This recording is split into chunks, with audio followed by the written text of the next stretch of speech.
I'm Maria Menounos, and you're tuned in to AfterBuzz TV, the ESPN of TV talk. Now, let the buzz begin.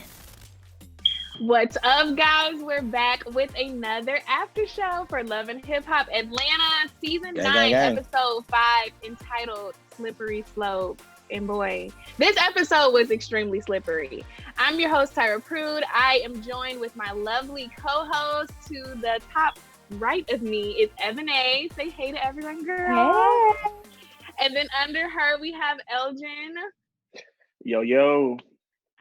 And then, of course, we have Alfie on this side. That side. What's up? I'm here. I don't know. We got a lot going on. But guys, today was crazy. It was so much happened. We have a lot to talk about. We gotta get into Alexis Sky and her sex trafficking. I think that's it was a really important topic that they talked about, and I'm happy that Young Jock, decided to put something together for the community. We have to talk about Sierra and Shooter and their daughter in the fight at the school. That was insane. And then we have to talk about Rasheeda and Kirk's son getting arrested, and then this whole ski trip that she's planning in the midst of all of it. It's just so much that happened today. And of course, we have our news and gossip, our special segment, and then we are going to wrap. So what were you guys' overall thoughts? Elgin, let's start with you. I think Atlanta finally gave me the hype a little bit that I needed, even though it wasn't. You know what? Nah, this episode wasn't that hype. I'm gonna be honest. It was just a little. It was some stuff that. Elgin, you did not just say it was not that hype. So much happened to the point where I was over here like, "What are we gonna talk about?" Because so much happened. Yeah. Elgin wasn't watching the same episode we were watching, y'all. Elgin was watching last week, clearly. Right. What? I mean, I just want to see some bottles flying at this point, but it's okay. The ratchetness. Okay, we know what Elgin represents, but you can further state your facts and your opinion as we continue on. Evan A, what did you think about this episode? Yeah, this episode was bananas. I feel like we've been asking and begging for the drama, and this episode definitely served it to us. We had so much going on. I was over here texting Tyra like, "Oh my god!" Like, we literally learned like, what is going on? I can't keep up. Right, it was a lot going on. Alfie, do you agree with Elgin or Evan A? Was it crazy? Was it good? What? I'm gonna go with stressful. As a black male, I was dying in this. I was like, "Oh my god, I'm so stressed out." There's so many issues that I'm nervous. I'm glad the quarantine got us inside for a while, just so we could just, stay away from people, stay away from the police, all kinds of things. You know what I'm saying? And yeah, I mean, it's amazing how things can affect other things, like Carly's relationship with Sierra based off of the daughter situation, and how that may have given them an opportunity to find some kind of amends. So I was cool with it because that's real life. But I'm like, dang, real life be weird and messed up. And, shake them cooties off. You know shake them cooties off. Okay, wait. No, but I totally agree. It was just so much. And like Evan A said, I really feel like we've been waiting for this drama, but I wasn't expecting it to be like this. Like, this is some deep drama. This isn't your typical bottle throwing, as Elgin would say, or throwing hands. This is like life stuff, like where the law is involved.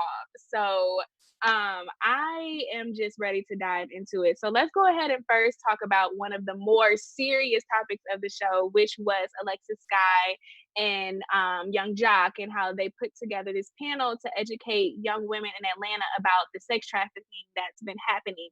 And we kind of got a lot of crazy insight of just what goes down. Like, for me personally, the woman who talked about how she had slept with literally 20 men a day, had got an abortion, and then right when she was done, she was back at it. It was just so crazy, and it just really brought to light how serious that issue is, especially in the Atlanta community. So, Alfie, what did you just think about that whole thing, and how Alexis, was able to show us a different side of her to bring, this hard, unbearable news and whatever to life? It showed a lot of strength. first and foremost. I think it was understandable her coming late and dealing with the fact that she had to open up to a bunch of people and all that. I really felt like it was a great moment with seeing another side of Akbar as far as showing her compassion. I think it was important for her to be in there in that scene because everything about her has been so like tough. I commend Young Jock for putting a platform that was holistic. It wasn't just like a little bit of information. It was like you even saw the one woman who was a trafficker and how, that whole terrible scenario and universe has a lot of layers to it to where you can be in it and all of a sudden be a part of it and all kinds of stuff. And when you find out stuff like that about people, it hopefully, like it did Young Jock and it did Akbar, give a more like holisticness to it. I know everybody goes through things and people have different backgrounds that may lead to their lifestyles and their reactions and their, not being able to communicate well with people or be able to be in society. And those are the girls you may think, oh, she's just ratchet or she's just out there, where they have a real background story where they're overcoming or being affected by. So that kind of stuff, I hope leads other people, if they find out people's story, not to judge, but more be like, okay, you're somebody who's been through things. I hope that you're doing well in life. I hope that things are good. And, yeah, that's it. Yeah. That was a lot. Okay, Evan, but you have to let it out. So I'm like, let's let Alfie take this one because he has a strong opinion on everything serious. Ebony, okay, so we talked about last week how Young Jock was just super petty and just how he handled the whole thing with light skinned Keisha and just, kind of throwing her to the wolves at the radio station. I guess how did you feel about him just like hosting something like that, seeing just his past on the show of just being this kind of messy person, and now it was like, oh, I'm serious, I'm hosting a real life panel. I don't know, just like, what was your views on Young Jock and just the overall event? Yeah, I mean, I think the Young Jock thing, I think it was interesting because it's so not his brand to be talking about things like this. Right, that's what I'm like. And I get it, he has 5 daughters, he has a lot of kids, we know that, but it was like really, it wasn't his thing. Like that wasn't, maybe, one of the other people, like one of the other women, if Alexis would have posted it or something, maybe that would have made more sense. But I was also confused why his fiance was there. Like, was she also a victim? Did we get that far? Well, no, I think she was more so just like being a support system to him. Because he even kind of mentioned like, yeah, we're still on the rocks or whatever, but she's here to help me kind of, I guess, moderate and control the panel. Oh, okay. Well, it was, I think it was like a good, I think it was a very important topic to be discussed. I thought it was, Alfie said something about Alexis being late and I was like, yeah, exactly. Why was she late, first of all? Why was she late? Because it is, because she knew she was the star. She's going through too much. I thought it's because it was such a hard thing to do. It was very awkward that like you're coming into a panel with like people telling their stories. She said that this woman said she had 15 abortions and 15 abortions and you're sleeping with 20-minute date and then you're just walking in late in the middle of her story. Like, I don't know. I just thought that was a little like rude. I mean, I feel like maybe because if there was a flyer for it, she probably was like front and center on it. So she had to make her grand entrance regardless of what the event was. She had to be there. Elgin, is it shocking to you that this was Alexis's experience? Like, we just see her as a whole different person on social media, from her twerking to her recent arguments with Ari and just whatever. So, like, I guess how was it for you just seeing her in this light, knowing like she's always in the blogs? I mean, I wouldn't say I was surprised per se, just because social media is that kind of place or atmosphere where you can kind of put a different persona of who you are on social media. So I wouldn't say I was more so surprised, but it did kind of catch me off guard a little. So, I mean. Yeah, I agree. I mean, I feel like Alexis comes off very confident, very assured of herself. Like, I feel like, my opinion, I think twerking on the gram is like the most vulnerable thing that you could do, only because it is. Like, you are putting yourself out there and being on Tory Lanez live and doing all this mess. It's like, I feel like that's more intimate than, telling a story about like your past. So I don't know. I was just so she seems But so it's more intimate. Look than at it. Alfie's Okay. face. I'm not about to be twerking on the gram, okay? Like I don't know. I feel like she's so assured of herself that it's almost like I didn't expect her to be, to have such a strong story. But I'm glad that she was Yeah. able to share because a lot of people are going through that same thing. And so Yeah. to be able to express that, I Yeah. think it's great. I mean, people look up to her. You know what I'm saying? People are watching her all the time on social media. A lot of So people. yeah, it's good to see a Yeah. different side of her. I'm glad we're seeing more Yeah. from twerking. I'm glad. Yeah, it was really cool to see her that way. I mean, just for her to be just very transparent. I know it was probably extremely hard for her. And for it to happen so young, she was 15 years old. She said she was a runaway. So, kudos to you, Alexis Sky. Alfie, you already know. How can we let the fans know to stay in tune with us as we continue to stay safe quarantining? Oh, that's what's up. Well, like you at the crib, we at the crib working hard to give you the best news that we can. We need those 5 stars. We need those likes, those comments. We do read them. We thank you for just loving on this AfterBuzz family. And you are the reason why we are the ESPN of TV Talk. Yes, we're the ESPN of TV Talk. Okay, so literally this episode, it was like one heavy thing to the next.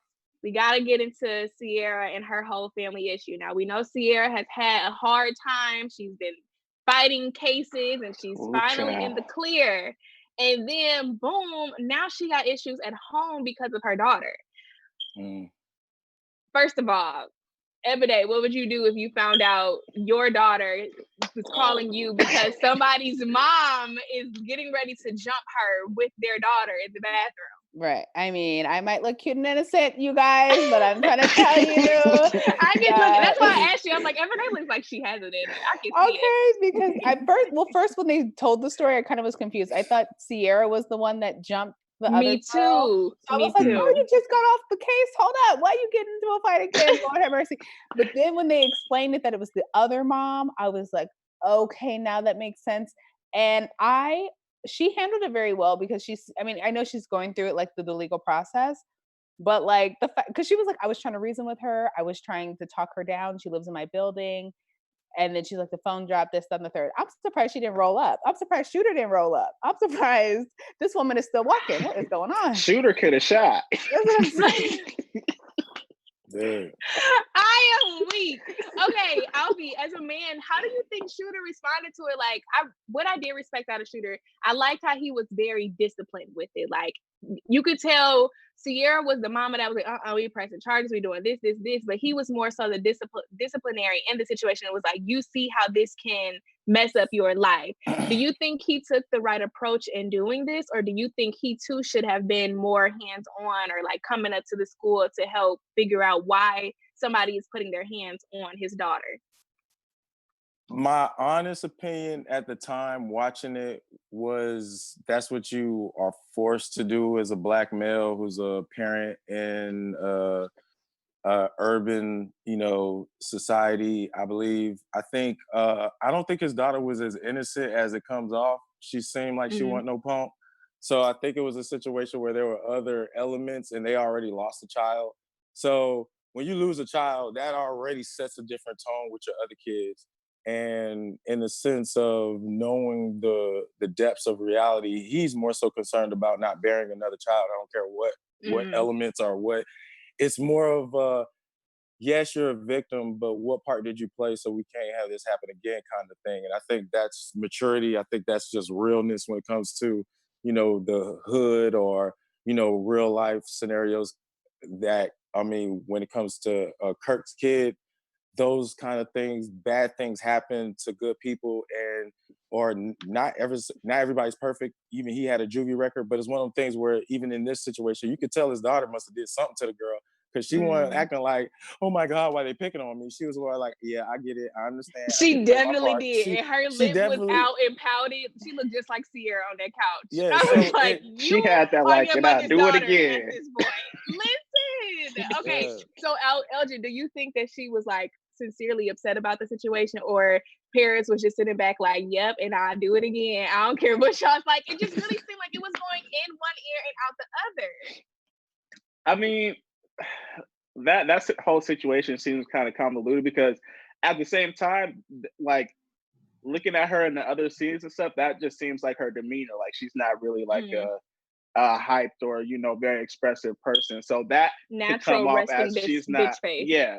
So that can come off as not not being innocent when in actuality she is. So I mean, I don't know. I think she's probably going through a whole lot more than like what they're showing. I think when you have a mom like Sierra who's out here on TV and, twerking and fighting and whatever else you're doing. And then you have your dad, who's seems to be very about that life.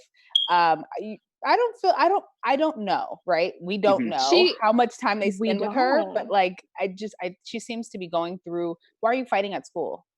Like, there's nothing more than you could just walk away, leave it alone, say your piece, say what you got to say. Why are you fighting? What's going on? And, maybe that's a good point. Maybe it's something that is more personal. Like you said, she's in the spotlight in a sense. She has parents who are on TV acting a fool. She's probably getting picked on, bullied. And at this point, she's becoming the bully too, because it's like, I'm going to hold myself down. Like, I don't know. We need more into that situation. It happened a little while ago. Maybe I just need to look back into it. That don't excuse the parent though. How it ended. It doesn't excuse the parent. It doesn't. Yeah, because it's just kind of like, and I guess we can go ahead and talk about it, like how Sierra decided to go ahead and go on this ski trip. How did y'all feel about that? Because it was either Carly Red or Bambi who had pointed out, like, your daughter just almost got beat up by a grown woman. Like, why are you on this ski trip? So, I mean, at this point, whoever wants to speak on it, like, who do you think it is parenting? I would say a little bit of bad judgment. I think she's been going through a lot, and I understand her wanting to just get away from it all when it seems like the walls are closing in. She's just getting out of court, and then her kids going through stuff. I don't think her kid's a punk. So I think it's one of those situations where she felt comfortable to leave because it wasn't like she was that scared. Of course, when you're on TV, you're going to present it as she's scared because I'm hoping they're going to sue. So you're going to say, my daughter's scared to be at home. I'm pretty sure her daughter ain't scared to be at home. And about that life, and, you know what I'm saying? So it's one of those situations where, and the dad, it knows now, so I'm sure the house is safe for her to be in the sense of they look like a... Staying with him. Yeah, exactly. Not, again, not even at home. She's with him. So it's more of a situation where that's a lot for any person to deal with. And if you're in the limelight, the reality TV, social media, it can be more tethering than the normal person. So I wasn't against it, but she could have took her daughter with her if that wasn't a bad suggestion for bonding. And the thing, like, I feel like with bringing your daughter on a trip like that is the girls be acting a fool. Okay, you have two girls on there that they don't like, Sierra and Carly. They don't like each other. Carly's not messing with her, and then so then it's like, if let's say they get into a fight, now that's a bad example to Paris. One, two.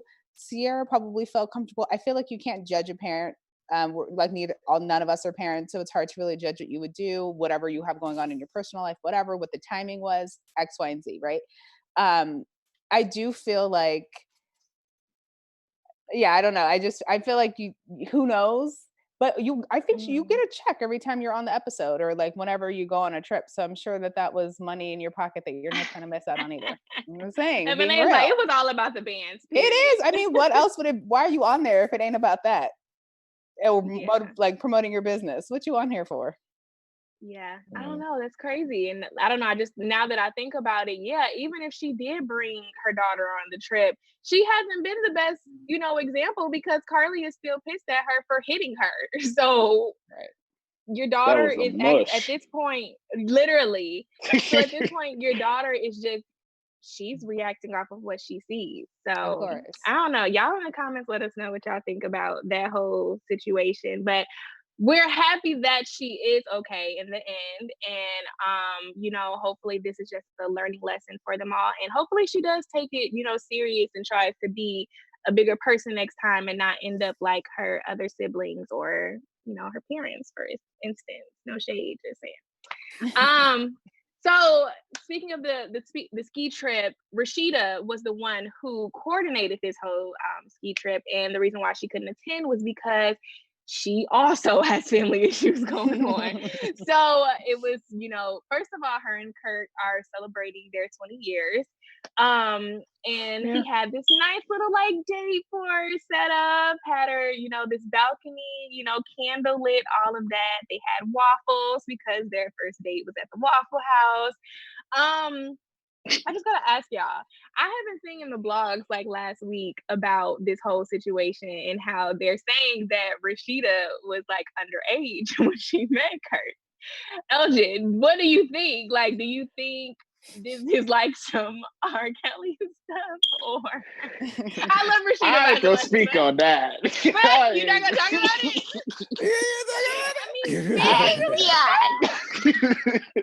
I thought I was sprinkling it, but if no one feels comfortable chatting, we don't have to talk about it. Nah, forget about it. We talk okay, about Avi, let's talk it. Okay. Well, I mean, in the sense of that's probably why they were at the Waffle House. I'm sure it wasn't R. Kelly to the version where it was that bad. That was a stretch, y'all. I bet he was a little bit too old. Yeah, no, I know. But he's probably a little bit too old, but in the South or in the old days, that probably was more of a not that bad of a thing. So I'm putting it in line with old school people. Yeah, I don't know. So I just wanted to sprinkle that in there because when they put the little throwback pictures, she looks real young, and I was like, She did. Someone commented on the picture. Someone commented on one of their pictures and was like, "You were born at this day, y'all 20 years, so that means you was 17." And it was just like, it's not adding up. But that's not my business. Okay. So Kirk's son that, he's clearly had before, him and Rasheeda or whatever, he has been arrested. And it's crazy because during this dinner, they're talking about just building their legacy and, moving forward. And we know that they've been through so much already. So now it's just like when they're finally on a good track with their relationship, boom, they're trying to get the business together and then it's a slap in the face. So, I don't know, Ebony, just like, how do you think they will be able to overcome and endure this whole situation with their son, seeing that they had just opened up their restaurant? And I don't know if their son was like one of the chefs or something that happened, but just there, like, so I don't know, just like, what are your views in general of the whole family dynamic and them trying to build a legacy, but always getting pushed back? All I know is it couldn't be me. Okay, 20 years. This man done cheated on you twice, had a baby outside your marriage. Girl, I ain't got time for any of that at all. At all. So Emmy, you don't know how no, I'm not trying to keep the legacy, period. Listen. You cheat on me once, we can talk about it. We can go to counseling. You have a whole baby? Baby no. boy. Yeah, absolutely not baby boy. That's number literally one. A baby boy, actually. So that for me already is we're not making it to 20 years. But you know what? Rasheeda's a better woman than I am because that's a adios for me. But with the whole their son thing, I feel like they've been through worse. I feel like they'll get through it. I think really the great highlight about what they were talking about was the fact that they trumped the charges to be as if he was like some heavy drug dealer type gun-toting thug, you know what I'm saying? And so I think that was really more of like the purpose of maybe bringing light to the situation on the show, because I feel like that is something that happens and it's plagued in the Black community with Black men all the time. And I mean, to see it even with someone who is a popular, famous, son, you still have those same issues. And so, you have a little bit of weed and then here we go with all the extra stuff. But then they said he had a gun in the car too. Did they? I can't remember. Not a gun, remember the weed. but a sawed-off shotgun. Well, they said that. I think he ended up having a handgun. He did have a handgun though, right? Yeah, I think so. Okay. Yeah. Right. So who knows if that was registered or what the deal was? I don't know. Right. But okay, Elgin and Alfie, whoever, well, I get Alfie, you lead, Elgin, you can kind of like pick up on it. Mm-hmm. But with this being a topic of discussion with Black men in America and how they, discussed how, in a sense, we Black men are always kind of getting picked on when it comes to situations like this. I don't know, I guess, have you experienced something like this? Not necessarily being arrested, but do you within yourself think it is prevalent for you with just, I don't know, being accused or whatever, to where it could have just been easily squashed, but it was escalated to another level? Or do you feel you have to be more protective? I don't know what I'm trying to ask you guys. Just give me your insight. I think when it comes to being just a Black male in general, the structure of the judicial system is really messed up for us. So no matter what, we already have to be on our P's and Q's when it comes to sentencing and when it comes to just how the court handles us in general. I haven't been fortunately in a situation where somebody's tried to allow me from the cop's perspective, but at the same time, I know it does happen, and it has happened to friends of mine from Miami. I think with having weed in California, it's a little easier to move around, but I'm not too sure what the laws are in Georgia. And definitely, I know Florida does the 10-20 life stuff with the guns. So there's like, I'm not too sure if that, I know Georgia's really strict. So in the sense of he's in a super jam. This is not nothing to play with. And a sawed-off shotgun, and like he said, those are heavy, things. That's a felony in its own sense. And in the sense of even why you have a gun, or if you feel you need to carry a gun, you definitely should have it registered or have all that stuff taken care of. And if you have that kind of stuff on your person, it should be in a trunk or it's hidden somewhere. You know what I'm saying? If you're gonna move around where it's not even recreationally legal, then you definitely got to, again, he doesn't seem like he was necessarily the most innocent person. He does have a juvie record, but that's no excuse for anybody being treated like that. So it's one of those situations, if you already know you've gone through stuff, you need to be even more on it, my G. So for those who, I'm not perfect. I've had a DUI in my life, but I definitely wouldn't have a gun right now and run around smoking and stuff like that right now, because everybody's gone through stuff. And if you pay your dues, then you good. But in the sense of moving forward, hopefully that elevates your consciousness on taking care of yourself, because it's all on you at the end of the day. And that's why I feel like shooters' reaction to stuff and him losing a child is prevalent, because they could have lost a child that night and another woman could have been shot like all these other people, and they had reason for him to be scared. So, he exaggerated, which is why you could tell you can't trust nobody but yourself and your family. And even that is wavering based off the person. So with these cops, be on your cues and hopefully you make it. Even then you might not make it. So that's why it's so serious. My G, you can go. Yeah. Hey, I agree with that. Yeah, I didn't mean like, okay, guys, air your dirty laundry. I'm just saying, like, I guess just speak on it, just like as Black men, like, how do you have to protect yourself in general? I feel like that whole entire situation is just, it's a lot. Like, and it's hard to even like put it into words sometimes. But I feel like the worst thing about things like that is that as Black men, we have to be hyper aware about stuff like that. And just that alone is a burden on itself. And I feel like other people don't have to be aware about certain things like that.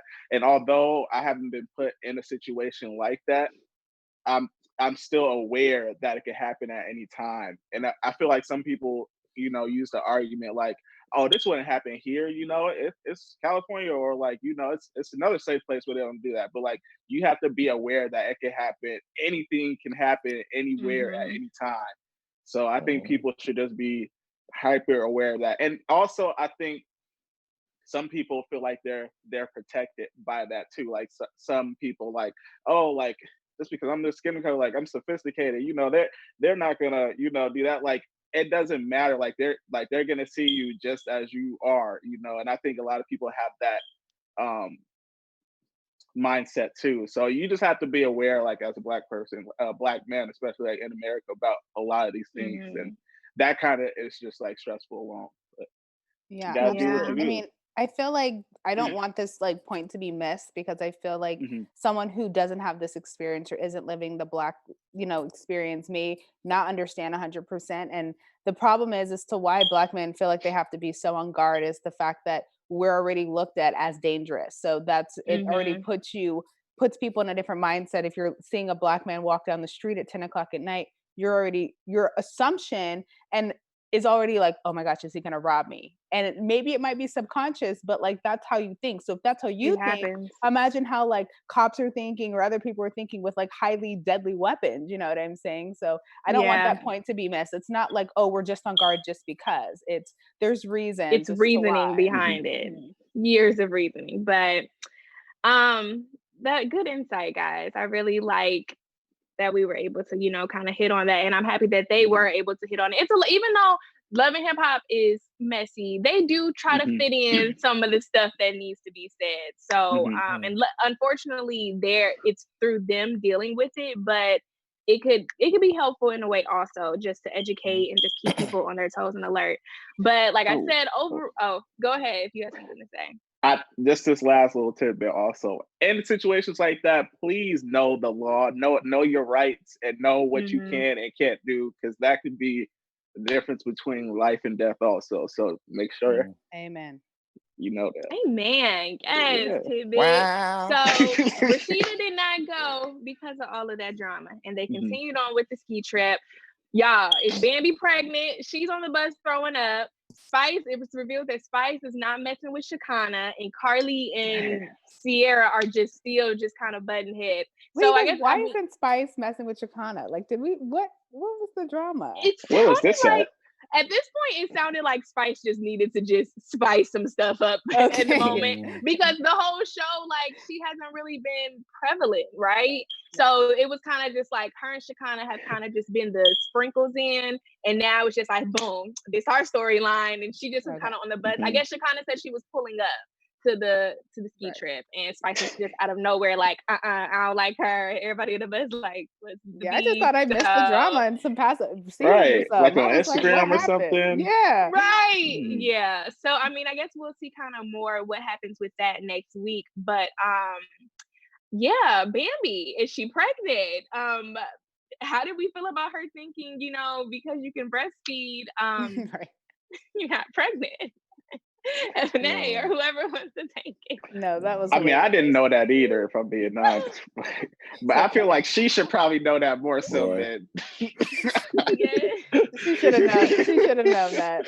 I don't know what sex ed class she was taking. I don't know what's going on. Well, she's a married woman, okay? She's doing what she has to do.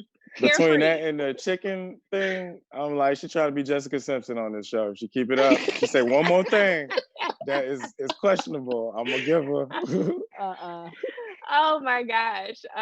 But yeah, this ski trip, I mean, we saw a little bit of Sierra pouring her heart out about her daughter. It was really kind of just like them all coming together and kind of recapping, but I feel like the drama is gonna come later. Lastly, though, I want to talk about Cheyenne and Scrap. So things are getting ready to get a little heated with them. Mama KK is coming in and she's not playing. She's coming in snitching. She's coming in ready to check her club.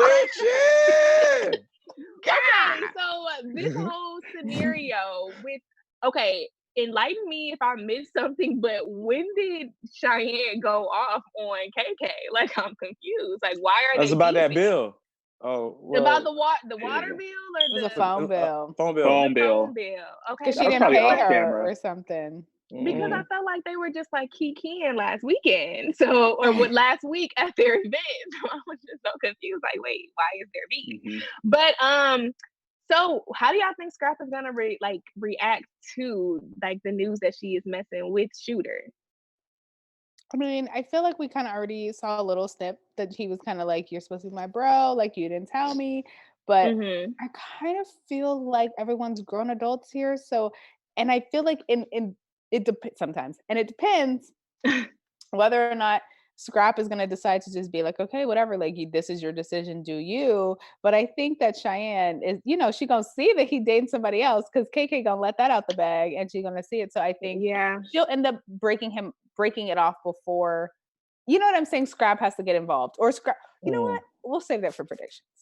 We'll save it for predictions. Anybody have anything to say on that, or how y'all feeling about it? I personally feel that, I mean, he should feel a little bit of type of way, because, I mean, don't nobody like things going on behind their back. He probably don't even care. It's just, why are you doing things behind my back? You're my friend. you're somebody who I'm supposed to be trusting. So that kind of movement can set precedent for other kind of movement where you just a backstabbing, moving, shifting kind of guy. So any form of that is something to be worried about. You know what I mean? So, but I did understand why if he was trying to figure out if he was going to take her seriously, holding off because he does have another girl going on, and it does come to head. That's that gray area. It finally becoming black. So for right Well, now, it's not a gray area for him. He yeah, knows it who was he gray, wants but now it's Right. ultimately. gray. All this stuff about it being some true colors, red. Yeah. Yeah, but I think it sucks as a friend. Mhm. Like you notice that your bestie is playing your sister. You know what I'm Mhm. saying? Well, Like, they kind of have their history too, though. Like he was Yep. messing with Sierra at a point in time. I don't know, Elgin, do you want to talk about that? I didn't know they was really messing around like that, but I did want to add something. Not only are they good friends, but on top of that, they're trying to do business ventures together. So Mhm. Right. that adds another layer to that. So not only are you friends with this person, but you try to make money and have an investment with somebody. So how you gonna do that if all the other strings or all the all the other ends aren't connected?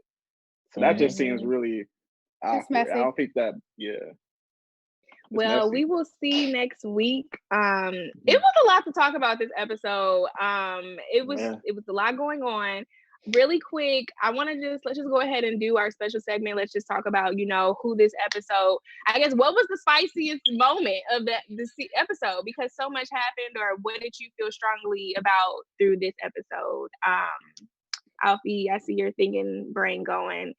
I'll give you a second. Elgin, who do you think? Yeah. I'm really thinking like Well, I'll go I'm first. I'm yeah. gonna give it to Alexis this episode because it takes a lot to be able to speak on something very personal like that, and I think it's beautiful that regardless of however her platform is perceived, she still felt that it was important for her to voice that to the community. So yes, Alexis, kudos to you in telling your truth and just being strong enough to help young women out there who are necessarily or who might be oblivious to what sex trafficking is. So, yeah. Yeah. That's a Hey, good man, one. because I didn't know that much. Me either. Right. Now, that was a good All right, one. I got my. We talked so much that I forgot that we about Alexis Sky. Mhm. Hey, it was so much going on. Go ahead, Alfie. I'm gonna give it only because it's probably the only opportunity for him to get anything positive. I'm gonna give it to Shooter just because of the way he handled his daughter family situation. It was like they could have, gone crazy and he could have gone crazy and they could have made things a lot worse. It's hard to be a rock in your family, especially when those kind of issues are attacking your tribe. So that was really like, 100 grand, hard to be in that position and keep people calm and get your daughter to see the pros and cons of her stuff within being a victim and still being somebody who's there for her, somebody who's there for the family to take her in, do whatever they need, but also be the voice of a higher consciousness of reason, which us as Black people have to have. Okay, boom. Beautiful. I agree. Ebony, you want to go? Okay, yeah, sure. So, I am gonna pick Rasheeda. I think she really held down the fort this episode. She put together the ski trip, but then decided that she wasn't gonna go because of her son. I think obviously that probably was a great push from Kirk, and he was like, "You are absolutely not going on this trip. You've lost your mind." But she held it down, and so she's there for her family. I think that's a true ride or die right there. Kirk definitely got himself a ride or die. He needs to be Listen, praying on his lucky if stars. Rashida can't do nothing else, she can ride or Girl, die. She Okay. can ride or girl, die. okay. If she can't rap, she can ride. Okay, cook can't Okay. clean, but she can ride or die. Elgin, real quick, who brought it? Okay, I'm gonna have to give it to KK because she made me think twice about being in the same space with someone checking their blood pressure. So I'm gonna give it to KK. You know what? I'm here for it. Well, guys, we had a lot to talk about, so we're just gonna wrap this up. I had such a good time. It's a good episode. Let us know where we can find you guys, starting with you, Elgin. Update. I still only got Instagram, so you can catch me there at Elgin_22. What about you, Alfie? I am at Alfred Nolan Thomas #2, TikTok and Instagram. I be in the house. Holla at your boy. Bored in the house over there. Bored in the house. House in the house. Damn, okay. Bored in the house. In the house. Dear boy. What about you, Ebony? You can find me on Instagram and on Twitter at Ebony Chapman 12. Yes, okay. And then you guys can find me on Instagram at Tyra Prude Official and on Twitter at Tyra Prude. It was such a good time talking to you guys. Again, stay safe, and we are in this together. This too shall pass. We'll see you guys next week. Bye. No I'm talking about.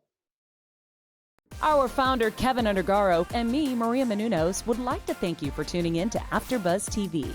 Remember, we're not just the first, we're the biggest in the world, and we're the only destination for all your favorite TV shows. Whatever you crave, we've got it. So go to AfterBuzzTV.com and check out our lineup. Buzz you later. The views expressed herein are those of the hosts only and do not necessarily reflect the views of AfterBuzz TV or its owners or principals.